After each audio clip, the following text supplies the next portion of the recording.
There it is. Now you're live. Love Yay. that. Okay, so Instagram. All right, Okay, all well, right. perfect. Well, hello and good evening, everyone. Welcome to the Renee Adams Show and Empowerment Week. Just a few housekeeping things before we get started. Please don't forget to like, share, and comment. Also, if you would like to be a guest on the show, please inbox me. We can talk about it and chat if you'd like to be a guest on the show. But today, I have my guest, Dr. Tameka Blake, who is an emergency medicine doctor, author, and entrepreneur. I am so excited to have you here. Welcome to the show, Dr. Blake. Hi, I'm so excited to be here. It's awesome. Thank you, Renee. I really appreciate Yes, you. yes, absolutely. So today, basically, we are going to dive in the chronicles of women in white coats. Essentially, what their book is about is the Hmm. hardships, close up and personal, what it's like to be a female doctor in America. Absolutely. Yes. So, And it looks like you're ready to really talk about this journey of yours. So if you don't mind, yeah. tell us a little bit about your journey in becoming an ER doctor. So, it was important for me to share my story because, when you're a little girl, they always ask you, what do you want to be when you grow up? So I remember being about 9 or 10. My Mhm. mom was a nurse, and I was like, well, I want to be a doctor. I had no idea what that was Okay. because I didn't. Wow. I didn't even have a doctor in my family, just like a family doctor, Dr. Huxtable. That was it. Your journey. So I didn't know exactly what it all meant. Okay. But ultimately, I knew that it took a lot of hard work. I was a learner. I wanted to study hard. And I did everything quote unquote right. Mhm. I studied hard in high school. I got into good college and I graduated college. And then a month after graduating, I was pregnant. Oh, And wow. so that was my curveball. So, at some point, most people have some sort of adversity. Yes. And for me, that didn't mix because I didn't remember seeing a lot of medical students that were trying to become doctors who were worrying about little babies, And when I went to Absolutely. my medical school, they were like, well, that's great. But, if anything happens in your pregnancy, you're going to have to repeat the whole year over. And I was like, what? You don't want to do that. Right. So, Ooh. so it was, and not even dealing with the other part, which is your family. You've just graduated from college with honors. You're about to be a doctor, and now Yes. they're looking at you like, okay, her life is over. She's not going to do her career. And it's still, as women, just because we are the ones that have reproductive organs, it seems as if you are not able to, or that's always a thought in how you can go about with your career, particularly Mhm. in medicine. And that's what a lot of us have dealt with. And I had to now, after taking a year off, I did decide to be home with, pregnant. And then I went that year, my son was 5 months old. I had to navigate a whole new life of being a mom and a new medical student, and it was rough, I you bet know. it was because you really have to be focused and really a lot of concentration goes into the study of being a doctor. Maybe the first 4 years wasn't as hard. I don't know. Maybe it was, but it seemed like once you go to residency and then moving on from that. But you tell me your experience. Was it that way for you during the first 4 years? Was it really difficult to keep your grades and everything up? Absolutely, because everyone else, I had a class of 101 students, and when I started, I was the only one with a child. So when everyone else would finish class, go across the street in their nice apartments in the Upper East Side of Manhattan, get their Mhm. little nap, I had to go to the library and study because I had to do part two, was be a mom after 6 o'clock when he would get picked up from daycare, and then get him down and then study again and wake up early and do it all over again. So you You know, grew fast. So this yeah, is what you had to do, basically. yeah, it was like overdrive. I'm like, I need a plan because I want both. I wanted to be a mom, a little earlier than I expected, but it Mhm. happened. What was I going to do? But I didn't think I should have to give up my dream of being a physician. So And it was, yeah, not to give up your dream, absolutely, because you knew that that would be a game changer for for your family, for you and is it your son or was it the it was my first son who is 18, class of Okay. 2020, Nice. senior. He's Yes. graduated. I Great. look at him and I cry because I'm looking back like, Yes. oh boy, you don't know. Right. You don't even understand what I had to go through to bring, raise you, a young man, into what you Oh, are today.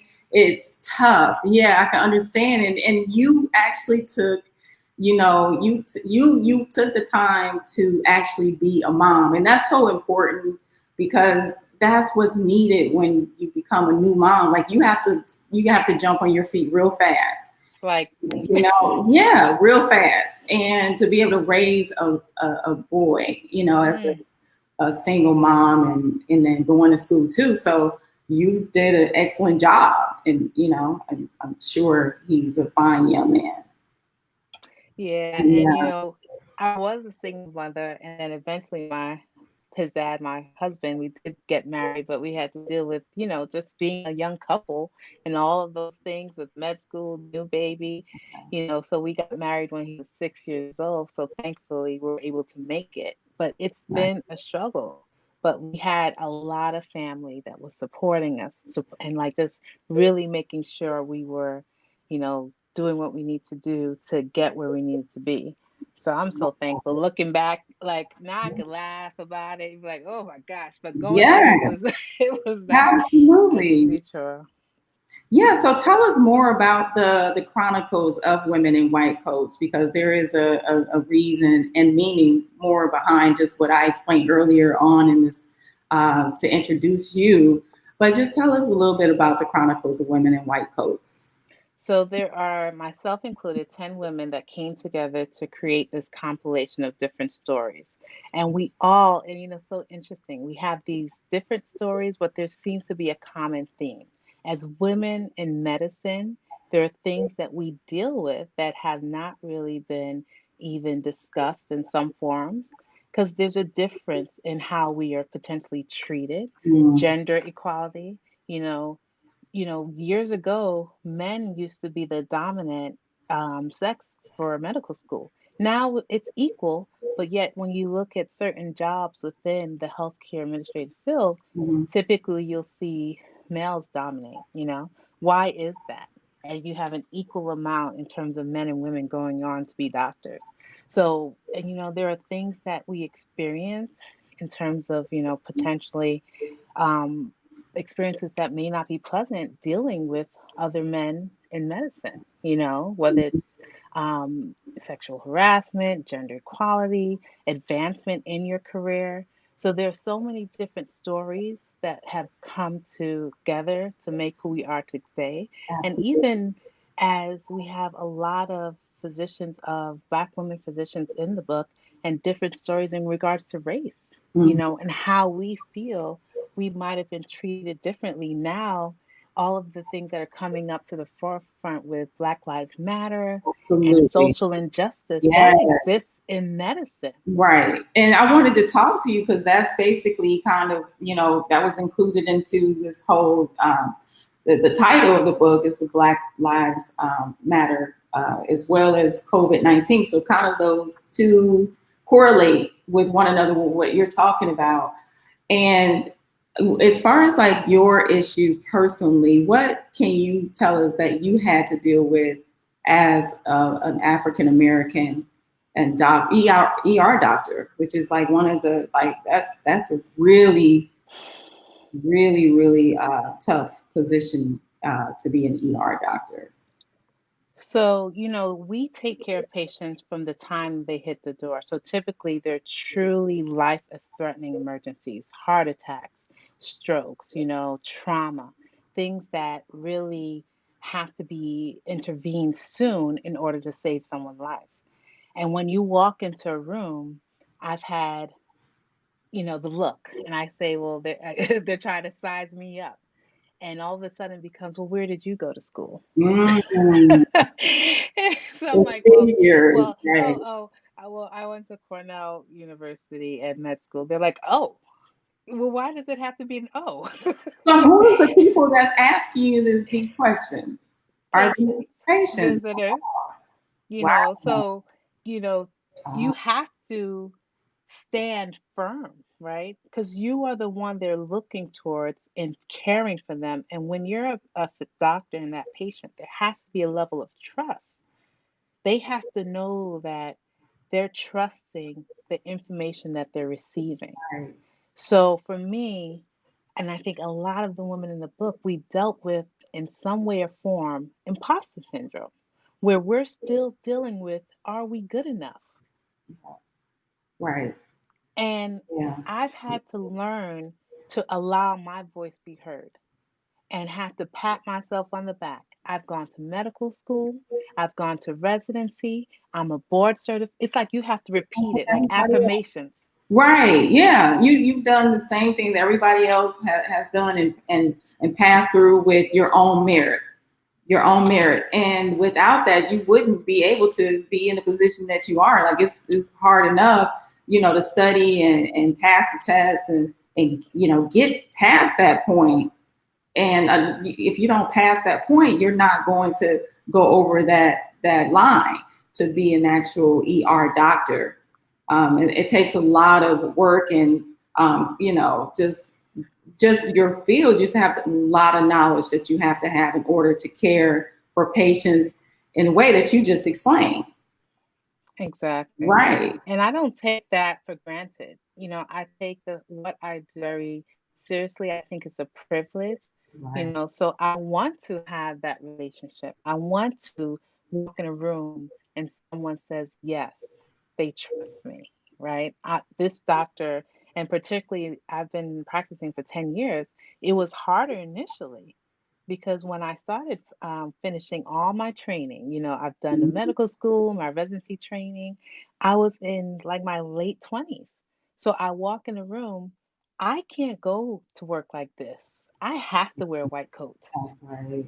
I That's get asked, who are you? Like, are you, I'm, right. to this day, if I walk around in the hospital without my garb or, without my, Yeah, they'd but be like, is that Dr. Blake? Who is that? They look around, and I'm like, well, just this is what, totally different. this Yeah. is who I look like on the Uh-huh. outside.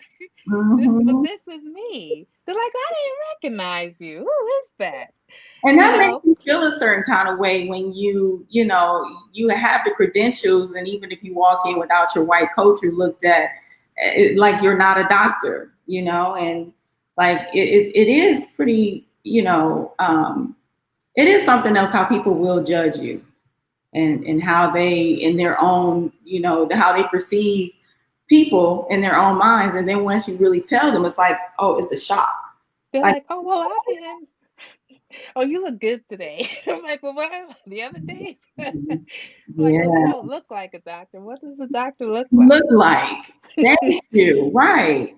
So when it comes to how things are changing in the medical field, like what things have you seen in the medical field, and how do those changes, or well, at least in practice, the changes um, happen when you are like going to a board of directors, and are you able to see those changes effectively happening, or do you find that when you go to the board of directors, they're kind of biased, or I mean, like, what is it like?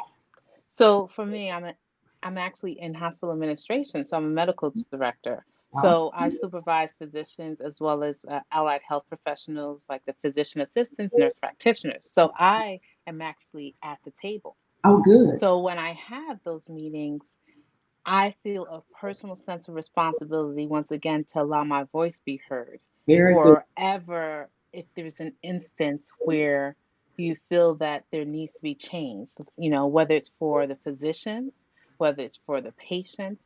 So I feel that, but one thing we have to realize is we have to be at the table Right. because Exactly. there's not many of us Right. who will be in that boardroom.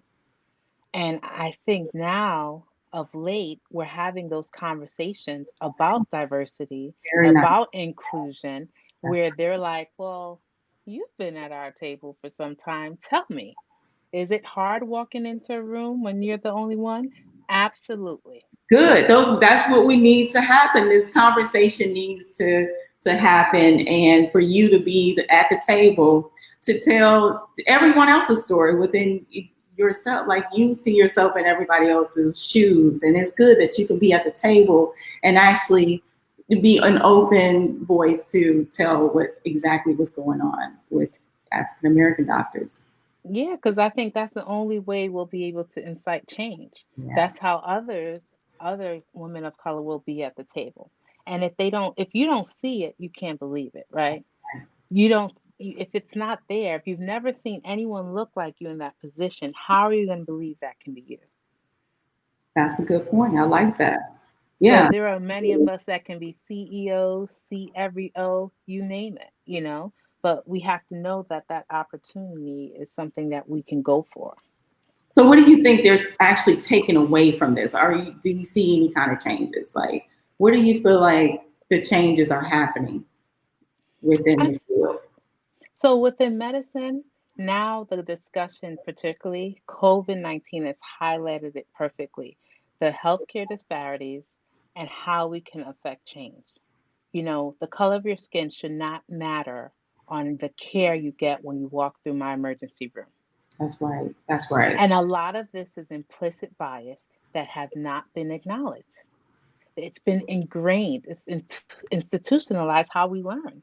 There are medical books when you go back and they look and they're like, well, why are they saying the nerve endings for people of color are different than Mm. non-people of color? Oh, that's Has, interesting. you know, that has affected who gets pain medicine, you know. Wow. And actually there's one caveat to that, and particularly like the opiate addiction. That's why you have seen a higher percentage in a certain, like in the non-people, not like Caucasian community versus the African American community, because they were given less of the narcotic prescriptions when they were in pain. Are you serious? Wow. That's been studied.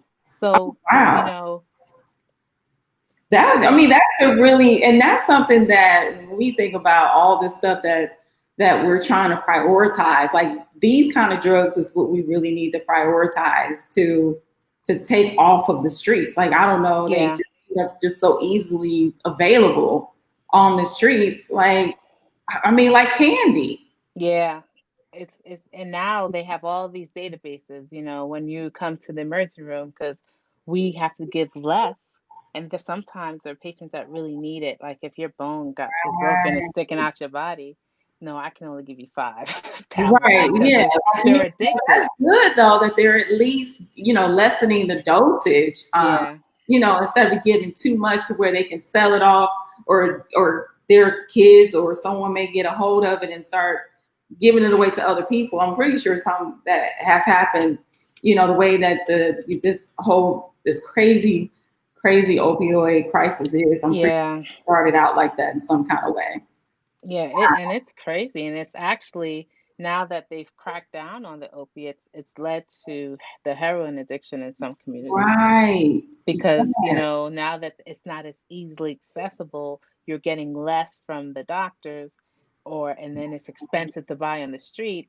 Heroin was the next best thing to get that similar euphoria. Ooh, So, the same feeling. That is something to really inform people of because mhm, it is a crisis.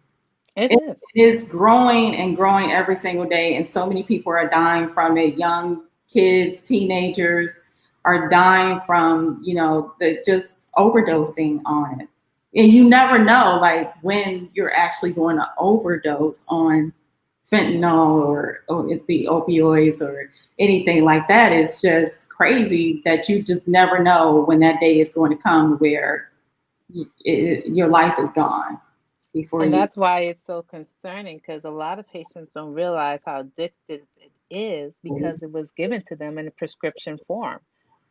They're like, "Oh, I can't get addicted to it. Y'all gave it to me as a prescription." No, it has addictive effects. And a lot of people have their lives have been ruined or affected very deeply as a cause of that. Yeah, it's so sad. I mean, I can't even. I mean, I just look around and I just be like, wow. Although it's not talked about, and it should be talked about just as much as it is about the COVID-19.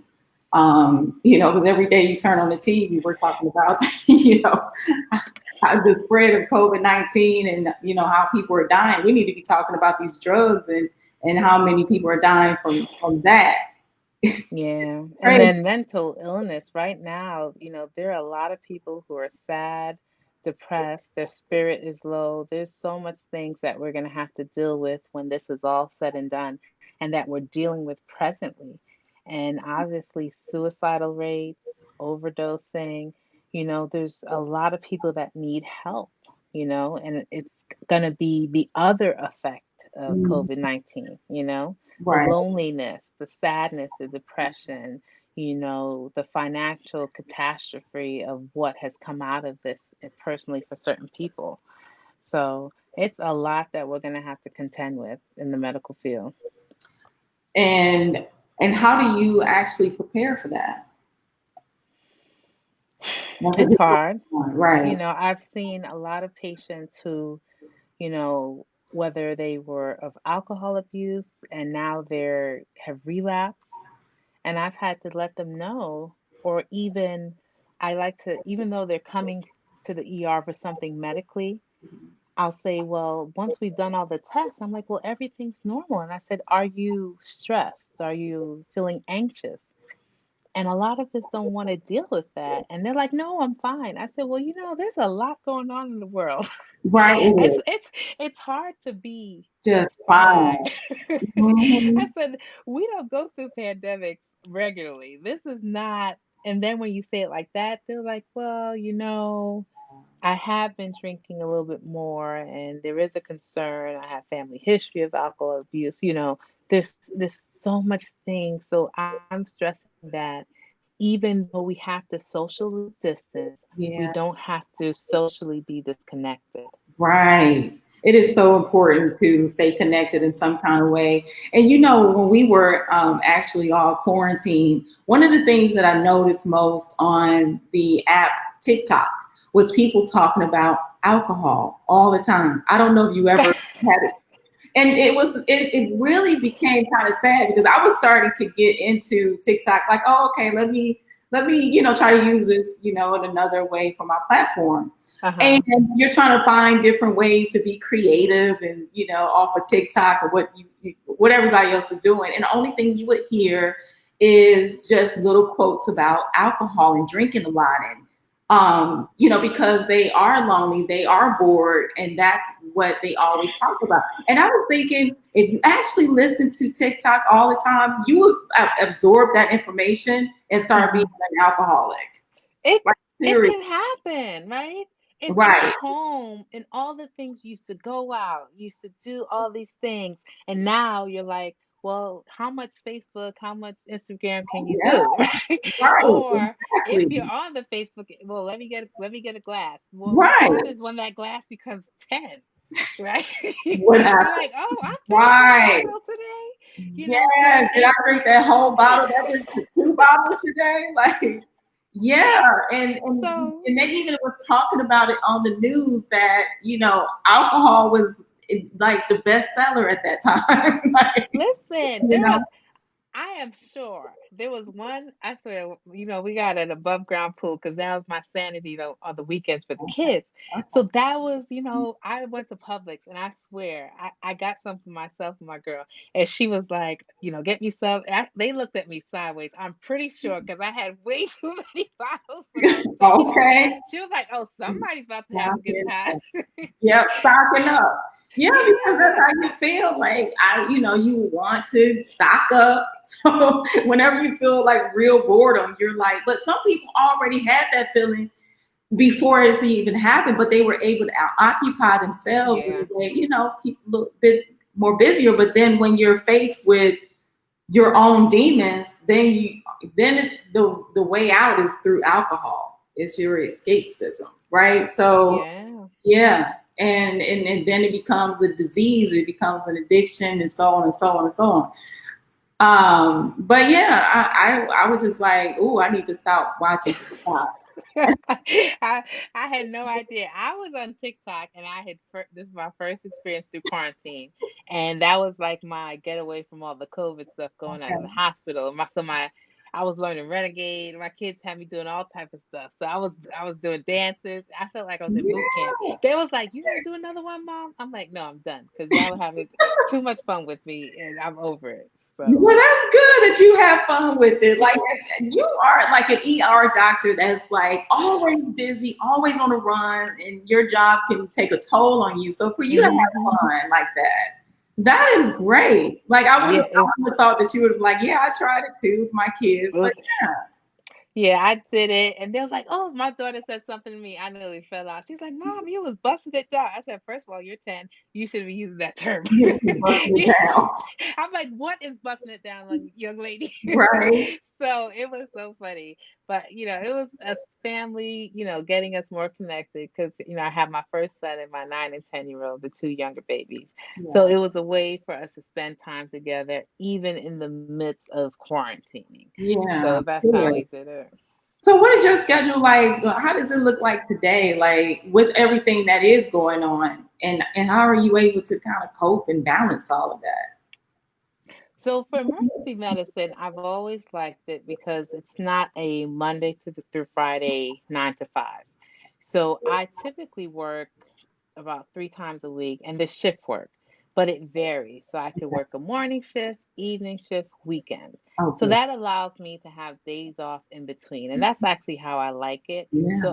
So I worked yesterday, and I worked shift 4 p.m. to 2 a.m. So I got home like 3 o'clock in the morning. So it's those off hours that nobody likes, Right. but it allows me to have kind of like not that traditional schedule. And then I also have, my administrative duties. So I'll have meetings as a medical director throughout the week in the hospital. And then I have actually an entrepreneur business owner. So I own Mhm. 2 restaurants, my husband and I. So we'll have, those issues that I have to deal with, the restaurant stuff. So it's, Yeah, it's a you little do bit of have a everything. restaurant. Oh God, that is restaurants are so hard to manage and Girl, deal with. How long have you had it for? So our first restaurant opened in 2016. It's Golden Crust Caribbean Restaurant, Jamaican cuisine, because I'm of Jamaican descent. And so it's been going great. And then our second restaurant opened in 2018. They're in McDonough, Georgia, and Love, Georgia. So it is actually there's a lot of parallels to healthcare, and it's weird, but I always will say customer and patient because as a physician, you're wanting your patient to have a good experience. Mhm. As the doctor, that's something, we have focused on through the many years as a physician, making sure that patients are having a good experience in terms of when they come to the emergency room. But in the same thing in the food industry, Mhm. we're having to deal with customers and making sure they're having a good experience. But it's hard now with COVID because at one point we almost had to shut down. We were able to stay open due to takeout, and that's Oh, how we've good, been doing it through. We good. don't no dining. We're not doing that till COVID is Yeah, right. over. Until this thing dies down because it's only Yeah. increasing. Like, oh, by the numbers is crazy. So one of the questions I wanted to ask you is, do you find yourself in superwoman syndrome? Unfortunately, yes, but I Yeah. don't want to be, right? We do it to ourselves. Okay, And right. Because you that's have to manage so much. and And it's too much. are you married? You said you're married too. You have a husband, right? Yes, my husband. That's why you got to be a mom, you got to be a wife, a business owner, a doctor. So Yeah. then a lot of times everyone's like, "How do you do it all?" So sometimes things don't get the full attention that it needs. And that is something with trying to be superwoman. When you have so many things on your plate, at some point, something's about to fall off. Everything can't Mhm. fit. That's right. That's right. That's And right. if you're not prepared to, and that's why when, even opening the second restaurant, my husband and I was like, Mhm. I Second thought. said, I'm not just, Right. and he was like, I think it'll be great. And he, basically he's the one that's more immersed than I am, Okay. thankfully, because I felt that my plate individually was full. And thank God he has stepped up in that realm. But, would I have done that? It was just myself. I don't think so, because I want to do well in the task that I have at hand. I don't want to, like you said, and it is a part of that superwoman. I don't feel I have the luxury to be mediocre. Mm. Ooh, did y'all hear that? I know that's right. I had to No, I pause because understand what you're saying. You just shocked me with that. I was like, ooh, I get you though. I totally understand. Like that is so true. Like it seems like you have to be so perfect all the time.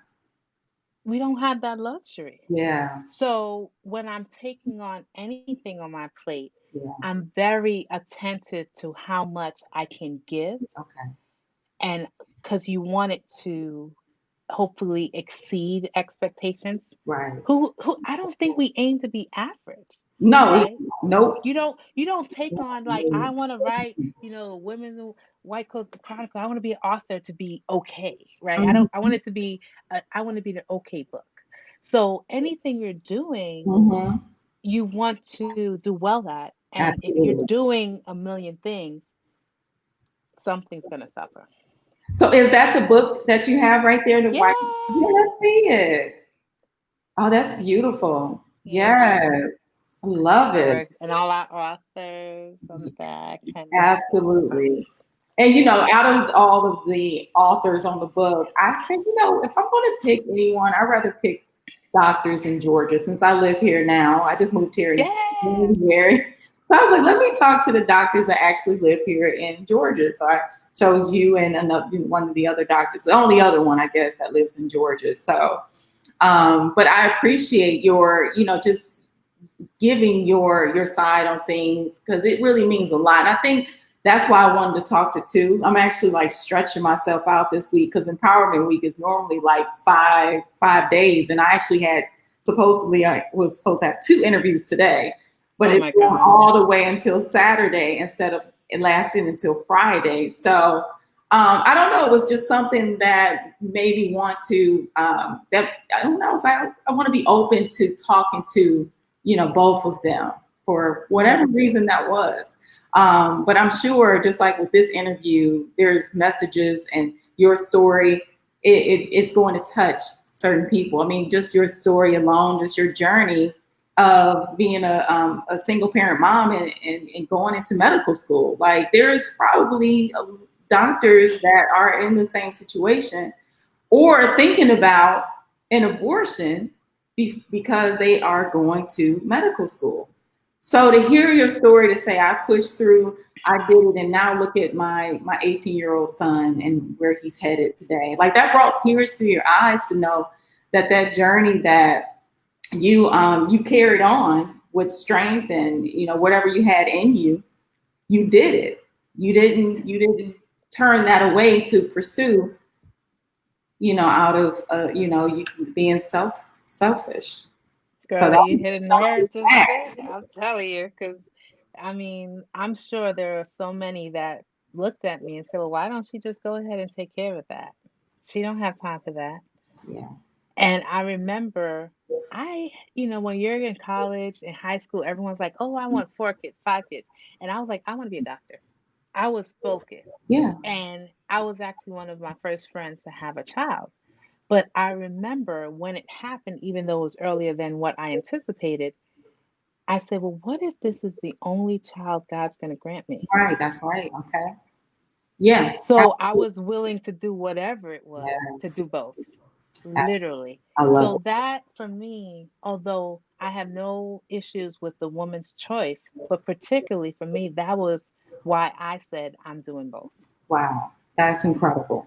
Well, thank you for sharing that. And again, if you want to hold up the book, that beautiful cover of that book. Yes. Yes, so that is gorgeous. So if you guys want to check that out, the Chronicles of Women in White Coats, you guys have that on Amazon and what other websites can they? It's it's on. We have it in the ebook, on the paper book format, so we can get it both ways. Okay, perfect. And what is one of the things that you would like your readers from this book to take away from this book? So I want women, and it doesn't anyone, be Okay. inspired by our stories. It's open for all readers, young women, young men, who want to see the story from the lens of women. and how what we had to go through and how it may look a little bit different for fathers who have daughters, Mm-hmm. who they can help empower them in their journey. So we're just hoping to inspire others and know that it can be done despite whatever struggle, adversity comes their way. Beautiful. Thank you so much. I appreciate you being on the show, Dr. Thank Tameka Blake. you. You're welcome. Absolutely. So I just want to leave off by saying anyone that wants to be on the Renee Adams show, please reach out to me and we can discuss you being on the show. And all week there's going to be really great interviews. Tomorrow I have Oya Media that's going to be on, just talking about their media company, how they got started with all the series and awards that they've won with it's a 2-woman company. So I'm excited about that interview tomorrow. You guys can tune in. Again, thank you, Dr. Tameka Blake, for your story and just for being on today. And she was early, and I appreciate that. Early's on time. Yes, absolutely. So I hope that you all have a great night, and you as well, Dr. Blake. Thank you, Renee. What Thank a you. pleasure. Have a good night. You too. All Bye-bye. right, bye.